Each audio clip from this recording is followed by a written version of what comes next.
Welcome, everyone, back to the Flying High Club. We're on the podcast here at World Aviation Festival, Lisbon 2025.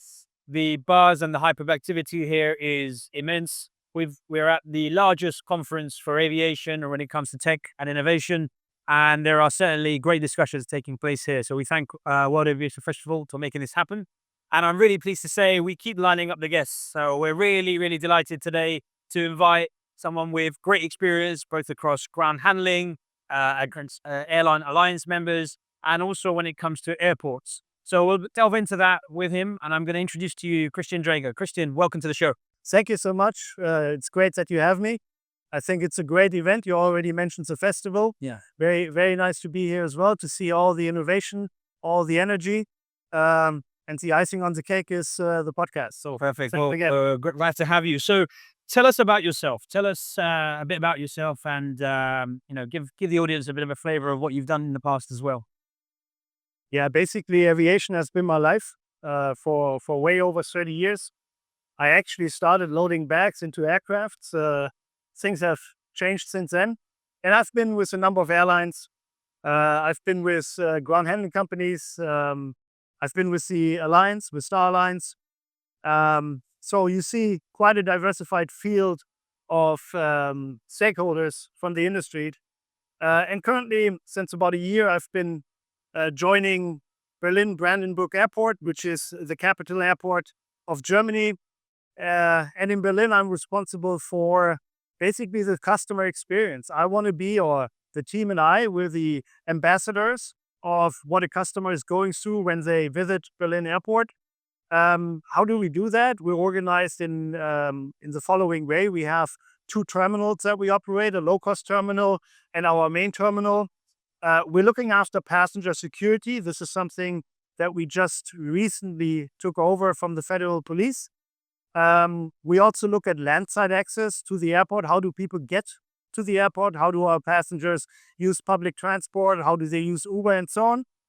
And last but not least, a little bit the icing on the cake is our premium services. So we operate two business class lounges, great product. And we also have an ultra exclusive lounge with chauffeur service, a la carte dining, and so on.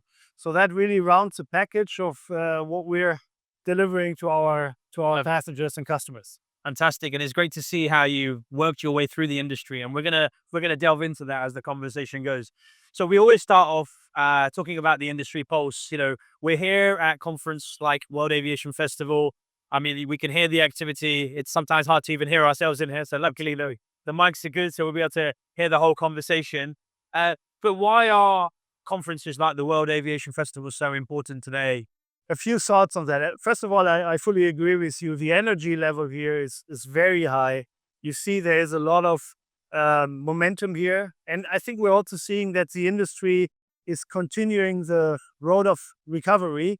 And you see that at the conference. So that gives a great background. Why do I like the conferences? I think, first of all, it's about people. You meet your colleagues, you meet your friends, you meet your partners. And you do that in a pressure cooker type of way, right? You wouldn't need to spend months at an end to have the same impressions that you have here over 3 days. So I think that is the main benefit. Yeah.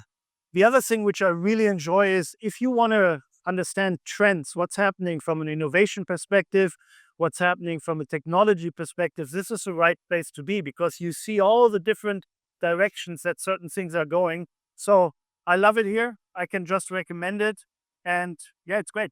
Fantastic. So Christian, talking about trends, what innovation has got you really excited right now, especially in your role and where your thinking is? I think there are so many. We all acknowledge that right now the speed of technology development is massive. But I have to say for us right now, one of the areas that we're really keen on exploiting and also trialing is generative AI. We do believe that airports are a very complex environment. Customers and passengers need a lot of information. You have different providers, you have different partners. And to get that all aligned, generative AI is delivering great potential in this area. It provides up-to-date information. It has a single source of truth. So it has various aspects which are key to shaping how customers move through our airports in the future. But it's not just customers. Generative AI can also help us in how our employees are working, how our hotlines are being operated. So this, I have to admit, is one of the key things that I'm looking forward to exploiting here at the conference. Yeah, you're not the only one who's talked about generative AI. So I think you're definitely right in terms of pointing that out in terms of trend when it comes to innovation. So you talk about innovation actually, and you mentioned there about hotlines actually. When we talk about Berlin, tell us more about this digital innovation that you have in terms of the AI hotline. Yeah, it was an interesting development. Just a few months ago, we were reviewing our call center setup and we weren't really happy. It was costing us too much. The experience wasn't good. You had waiting times. And we came to the conclusion we wanted an alternative. We wanted something better. But if you want to do it differently, you also need to have options. And when we started looking around, we saw that generative AI would be able to support us in this, in replacing our, at that time, personnel-driven call center with an AI solution. But in order to do that, we needed to bring partners on board. Yeah. Because we're an airport, we are an expertise in certain areas. But when it comes to generative AI, we wanted to have a heavyweight. It was a coincidence. We're from Berlin. The company that we're working with is called Paloa. And they're also or from Berlin. It was a pure coincidence, but they are leading when it comes to generative AI. They are leading when it comes to AI agents, AI agent platforms. And together with them, we initiated a project to deliver this AI-driven call center. And from launch or from start of development to launch of the service, it took us 12 weeks. So that was a record time. We were very collaborative. We built a knowledge base. We used aspects of generative AI like large language models and so on. And then in April, we launched the service. So now, if you call Berlin Airport, you're going to have an AI agent taking your call. You're going to have a completely intuitive discussion. You can talk the same way that we're having our conversation here today. And the AI agent has a great knowledge base. So absolutely consistent or high consistency in the knowledge that is provided and information that is provided. You have 4 different languages that we're offering currently, and we're going to offer more very soon. Yeah. There's 0% waiting time. We have saved 65% in cost. So you see me going on and on and on about the benefits. It was a real success. Yeah. But of course, it's only a step in a multi-phase approach. The next steps that we're going to take over coming weeks will be to not just offer it via voice, but to also offer a chat functionality that we're going to deploy in our terminals where customers can access our AI agent through QR codes and then have a location-based discussion. So this is just one example. You see me getting quite excited about it. Definitely. But the excitement also comes from the potential that we see in this over the coming years. Well, it's great to show, actually, for me, being very selfish, when we're sitting here, you're talking about innovating with startups and the pace of change. This is really great. Notoriously, airlines, airports, we can take our time. We can feel like tankers when it comes to making these changes, but to be able to go through that process in 12 weeks, that will be music to a lot of business owners' ears. So that's really good to hear. Listen, I'm going to be very controversial here, Christian. You're talking about AI. You're talking about removing personnel in this scenario. Tell me, how do we find that balance between the automation and the human side when it comes to the passenger experience in the airport? Interesting question. I think that in terms of, let's maybe start with the human part, because you have the sentiment that we're looking for ways, or the industry is going a direction where we're replacing employees, where we're replacing staff. I don't think that that is the case at all. I think that what we're seeing is actually a shift in responsibilities. Now, anything that has to do with emotional aspects, with empathy, with other topics that require an emotional response, I think we will continue to need the human service touch. Customers will demand that if they have a special emotional disruption to their journey, as an example, they don't want to talk to an automated process. They want to talk to a live person. So that will be maintained. We will have the area of priority, top tier customers that will have personalized services. So what we're seeing really is a shift in responsibilities, maybe also a shift in qualifications. On the other side, we have automation. I think automation also needs to fulfill a purpose. We're not doing it to release staff. We're doing it to either improve safety topics, to potentially increase or support the passenger journey, makes the experience for the customers easier. Look at mobile boarding passes. Do you still want today go to a counter to receive a boarding pass? No, you're going to do it in the comfort of your home with one touch of the button. You have your mobile boarding pass. So, automation is a means to an end. And if we keep that in mind, I think we're on a good way to find the balance between automation and the human touch and the human service. Okay, sounds good. Now, again, going into the investments when it comes to these innovations, these startups, you know, there's only so much you can do at an airport when it comes to infrastructure. Yeah, there's limited space, and also there's limited funds because you want to direct them in the right places, right? How do you prioritize, or how do you make sure you're championing the passenger experience at the top of that? Because I'm sitting there, and there's investors involved here. If it's working, Christian, why do you want to start meddling with it? I can't see the return on investment here.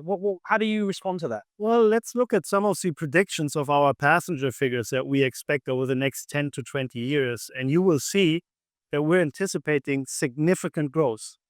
At the same time, we have an infrastructure which we simply cannot develop at the same speed that our customers are coming to the airport and our customer figures are growing. So we need to find solutions where we can combine both things. We need to find solutions where we can upgrade the passenger experience. And I just talked about what customers can do at their home to get prepared for the journey. That is a good example. If we push that, at the same time, we're releasing the burden on the infrastructure, because we need to put ourselves into a position that in the future, with the same infrastructure or even with less infrastructure, we can accommodate the growth in passengers that we anticipate. That is a crucial factor for us to be competitive in the future. Okay. All right. That takes me on to another thing in your role when you're thinking, you're running a massive operation here in terms of what that looks like in terms of volume, and it's only going to grow. If you could redesign one airport process, it doesn't have to be Berlin. I'm just thinking with your experience now, and you could do it from scratch, what would it be and why? If I would turn the question around, I would ask you what bothers you the most. And we ask that question to our customers. And in most cases, we see that, for example, security controls is one of the Achilles heels of the experience that customers are having when they go through airports. Now, we're at Berlin, we're at 25 million, 26 million airport. And I just mentioned it before, we took over responsibility for security control from the federal police 1.5 years ago. Yeah. And the main reason for that was to get an area under control, which is creating frustration, which is creating bad customer sentiment. And I think this is an area where we have made great progress over the last 12 to 18 months. We have invested heavily in upgrading our security infrastructure. We have the latest CT technology. We have built new security lanes that can accommodate a much higher throughput, but that doesn't bring us to the end. I think security is an area that we need to continue to invest in. And if I could pull a switch and get rid of security completely, I would do it. Yeah. I probably will not. Yeah. But I think even though we're just in the process of completing our current refurbishment of security, we need to continue that path, find other ways to further improve even in the next couple of years down the road. So definitely security control would be one area that I would like to reshape completely. Yeah, no. It's what I can absolutely sympathize with that. It's a pain point. And like you said, it's an interesting strategy you've taken in Berlin because, like you said, it's normally controlled by federations and government. Correct. To find a partnership where you'll be able to do that is a fantastic model. And, hopefully we see the improvements in that. Yes, great. One thing I want to touch on is, do you think airports are resilient enough at the moment? We've seen recently, the impact, we're talking about disruption. We're talking about Even recently, we've seen even at Berlin or Heathrow, we've seen the cyber attacks. Do you think there's enough resilience in the machine? Well, that's a good question. I think we do have resilience, and we have demonstrated as an industry that we are resilient. But what we're seeing, from my opinion, is that the risks that are out there are changing, and they're changing quite drastically, and they're also increasing. So I think the resilience that we have demonstrated in the past needs to grow with this level of threat increase.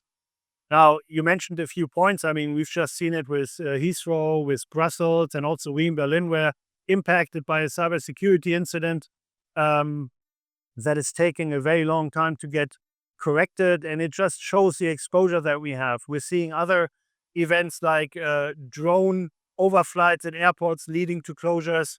And it just seems that right now we're in a changing environment when it comes to the risk profile.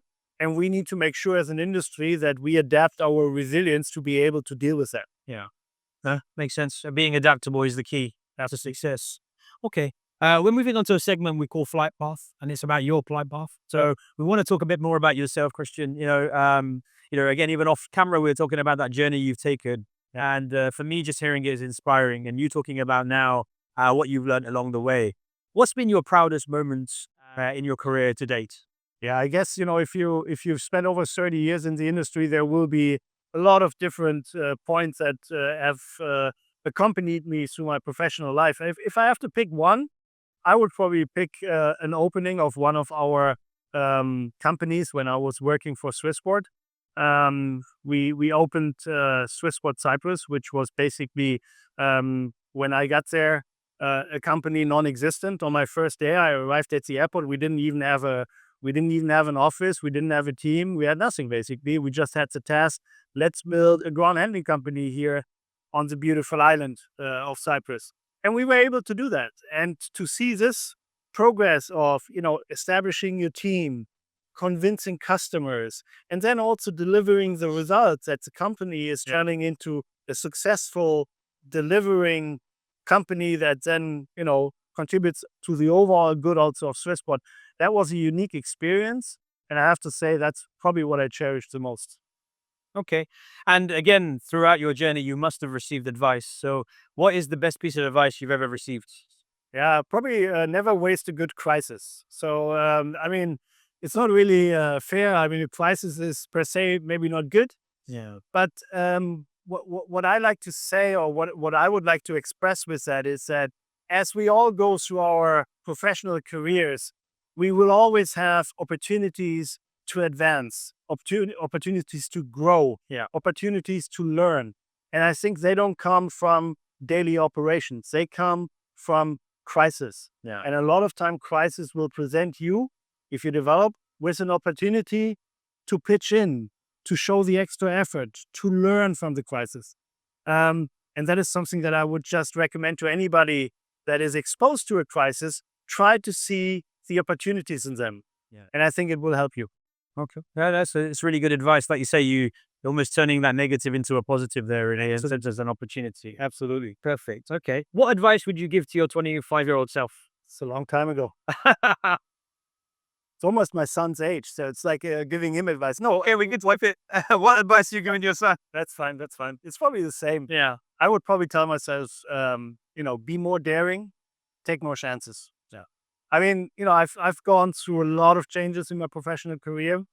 And it always takes some level of courage to do that, to change from, a ground handler to an airport or to an airlines and so on. But, there's also this ability to maybe, if you look at today's startup scene, you see the hurdles to create your own company or to, build on an idea and put it into something that is real, that is tangible, is getting greater and greater. And that is something that I find quite fascinating. So if I would be 25 right now, I would say, be a bit more daring, take a few more chances. Fantastic. And that's really important to hear from someone who's been through the experience. So that's really easy. You talk about, actually, and I want to pivot to that. You talk about moving from the ground handling to the airline group and now in the airport.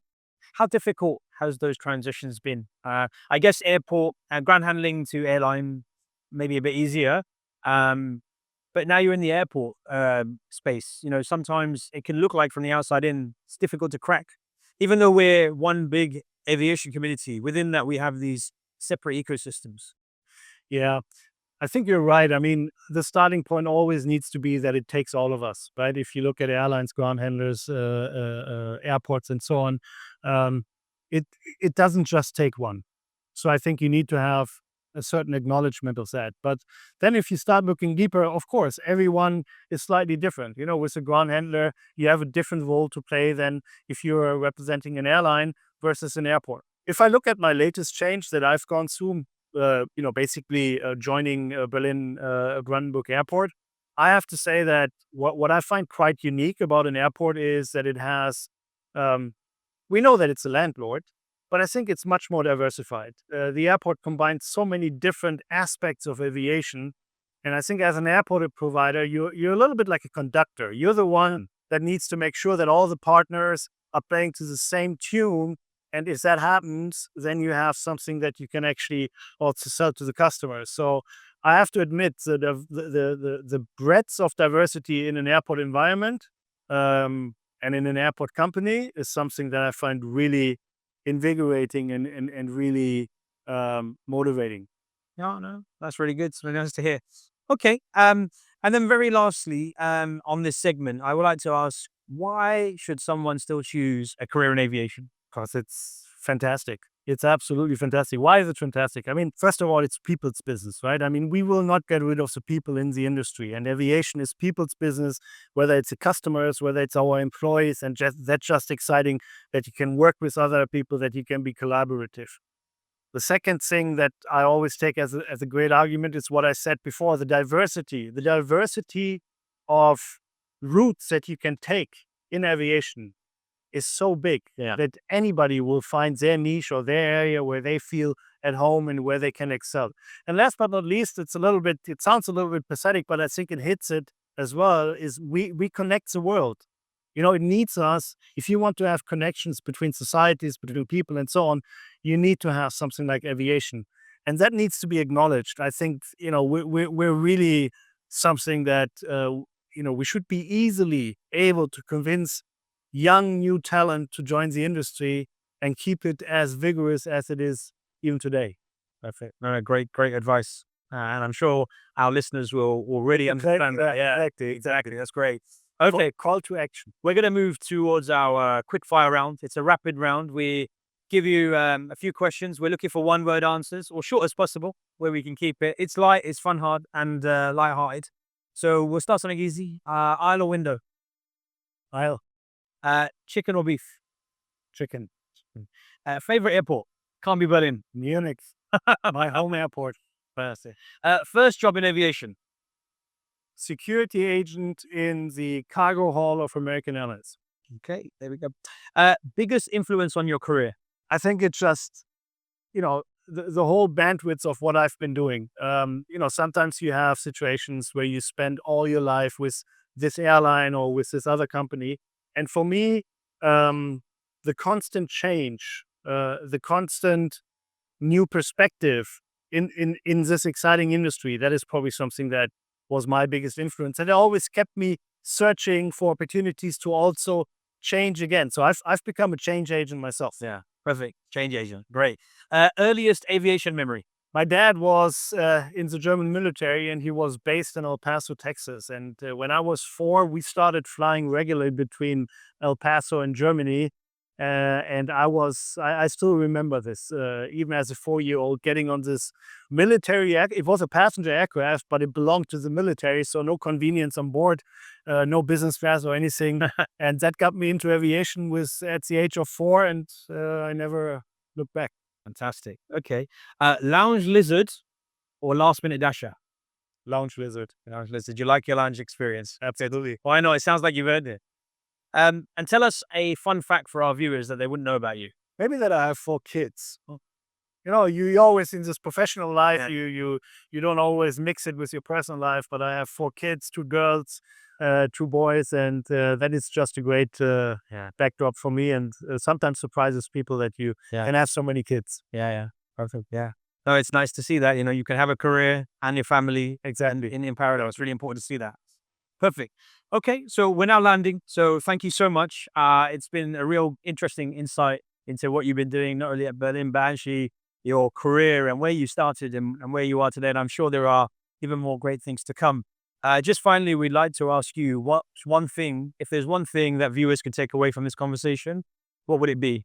I think, especially in today's environment, you need to stay vigilant. But I still would urge everybody really to embrace transformation. I think it's a super exciting time right now. There's so many new developments on the horizon, and yes, there are risks associated to that, but there are also so many great opportunities. So embrace it, be transformative, and we're all on the right track. That's a fantastic way to end. So thank you so much, Christian.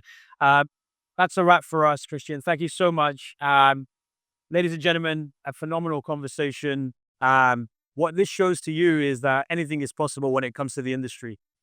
We have individuals here that have worked in various different fields, and today they're running an experience for one of the largest airports in the world. So, the impossible is nothing, as they say. So, thank you very much. As always, we keep bringing them to you.